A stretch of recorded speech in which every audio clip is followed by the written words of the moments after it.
શાંત ભૂમંડળે કીધો અક્ષરનાદ પ્રાગજી ગુરુએ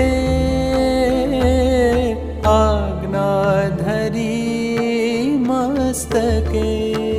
શાસ્ત્રીજી મહારાજ મંદિર કર્યા સિદ્ધાંત વિસ્તારીને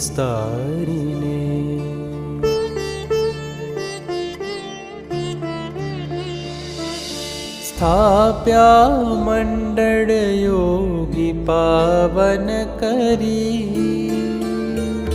પશ્ચિમ યુકે ધરા યુએસે ખૂબ વિચર્યા પ્રમુખ